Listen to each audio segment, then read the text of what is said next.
हाँ तो भाई सबसे पहले मैं आपको एक छोटी सी इन्फॉर्मेशन दे देता हूँ एंड देन आपको समझाऊंगा कि आपको आंसर कैसे राइट करना है अच्छे मार्क्स गेन करने के लिए। तो देखिए गाइज, हमारे चैनल पे आपको इस बार भी पिछली बार की तरह सोल्ड असाइनमेंट प्रोवाइड कराएंगे जो हैंड रिटन होंगे। ठीक है, तो आप चैनल को सब्सक्राइब कर लीजिएगा और बेल आइकन को भी दबा दीजिएगा ताकि आपको सारे हैंड रिटन सॉल्यूशन जो है असाइनमेंट के वो प्रोवाइड कराए जा सके टाइमली। अब बात करते हैं भाई, हमें असाइनमेंट का जो आंसर है वो लिखना कैसे है। अब मैंने तो आपको बता दिया कि भाई मैं आंसर प्रोवाइड कराऊंगा, बट उसे लिखने में भी भाई कोई ट्रिक चाहिए होती है। अगर आप as it is same to same पेल दोगे तो शायद आपके मार्क्स पे बहुत ज्यादा इफेक्ट पड़ेगा और शायद हो सकता है कि आपकी ईआर वगैरह आ जाए, यानी कि आपकी बैक वगैरह आ जाए। तो मैं बात करता हूँ, देखिए आपको सबसे पहले तो असाइनमेंट जो लिखना होगा उसका जो आंसर लिखना होगा वो तो A4 शीट पे ही होगा, आप सब जानते हैं। ठीक है, हर बार की तरह A4 शीट पे ही लिखना होगा। तो A4 शीट वो ब्लैंक भी हो सकती है और लाइनों वाली भी हो सकती है, तो जो आपकी मर्जी होगी। ठीक है ना, तो A4 शीट होगी, ये बात तो आपको कंफर्म है। अब A4 शीट में भाई लिखने का तरीका होना चाहिए। अब लिखने का तरीका मैं बताता हूँ। सबसे पहले तो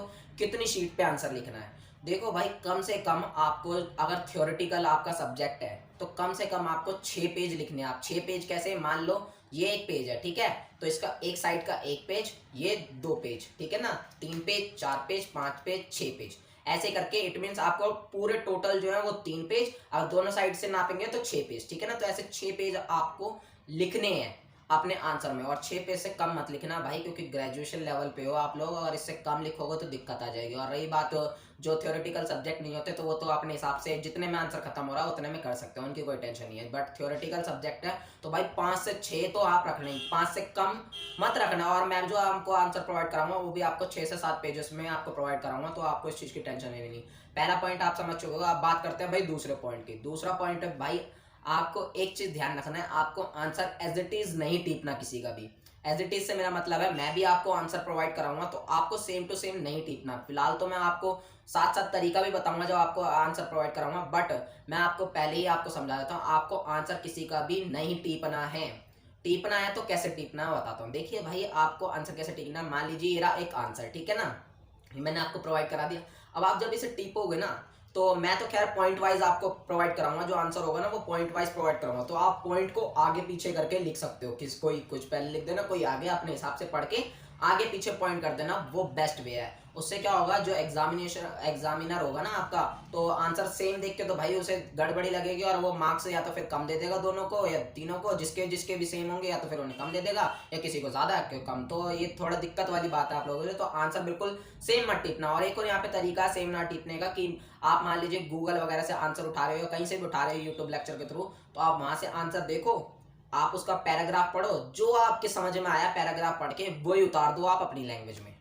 ये सबसे बेस्ट वे है, ठीक है ना, जो आपको पढ़ के समझ में आया वही अपनी लैंग्वेज में आपको उतार देना है। बट सेम टू सेम वैसा मत टिप देना, क्योंकि टीचर साफ समझ जाएगा भाई कि आपने सेम टिपा हुआ है नहीं। और अगर आप किसी दूसरे के असाइनमेंट्स में कर रहे हो, या आपको मैं सॉल्यूशन जो प्रोवाइड करूंगा तो आपको पॉइंट्स वगैरह मैं दूंगा, तो पॉइंट्स वगैरह आप आगे पीछे कर देना। और ये वाला तरीका भी अपनाना कि आप पढ़ना पहले एंड देन उसे अपनी लैंग्वेज में लिखना। समझ गए होगे, एक पॉइंट पढ़ा, उसे अपनी लैंग्वेज में लिख दिया, बस इतना करना और कुछ नहीं, और पॉइंट आगे पीछे कर देने।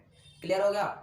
भाई तीसरी बात भाई, एक चीज ध्यान रखना, पहले तो आप इंट्रोडक्शन देना टॉपिक के बारे में। इंट्रोडक्शन से मेरा मतलब है, मान लो एक टॉपिक आ गया गांधी जी के ऊपर, ठीक है, सपोज करो कि गांधी जी के ऊपर टॉपिक आ गया, तो आप गांधी जी के बारे में लिखना। तो गांधी जी के बारे में पहले जितनी भी इंफॉर्मेशन है सारी दे देना।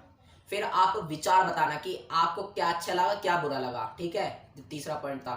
और उसके बाद आपको एब्स्ट्रैक्ट बताना है, यानी कि आपको निष्कर्ष बताना है कि उस सब चीजों में आपने लिखा क्या है, थोड़ा बहुत उसमें बस वो जोड़ देना है, यानी कि आपको निचोड़ बनाना है, निचोड़ करके वो लिखना है। तो आप मेरी बात समझ रहे होगे, ये सब आपने करा होगा 12th लेवल पे भी, आपको समझ में बहुत अच्छे से आ रही होगी। तो 3 ये टिप्स है ना, बहुत अच्छे से ध्यान रख लेना। मैं पहली बार मैं बता रहा हूँ कि सेम टू सेम मत पेलना। अब रही चौथे टिप्स की। भाई चौथा टिप्स, अब मान लो आपके पास टाइम वगैरह बचता है, तो भाई थोड़ी सी एडिटिंग वगैरह भी कर देना, यानी कि सजावट कर देना थोड़ी सी, ठीक है ना। सजावट करोगे तो टीचर को भी लगेगा हाँ भाई बच्चे ने मेहनत तो करी, तो हो सकता है वो आपको एक्स्ट्रा थोड़े बहुत नंबर दे और उसे, ठीक है ना। तो अगर आपके पास टाइम बचे तभी करना, और टाइम ना बचे तो भाई मेरी तरफ से हाथ जोड़ के विनती है मत करना, अदरवाइज आपका असाइनमेंट छूट जाएगा। तो ये चारों टिप्स आप याद रखना, आपके जो आंसर है वो बहुत अच्छा लगेगा, कैची लगेगा, और आपके मार्क्स जो है वो बहुत अच्छे से गेन हो पाएंगे, ठीक है।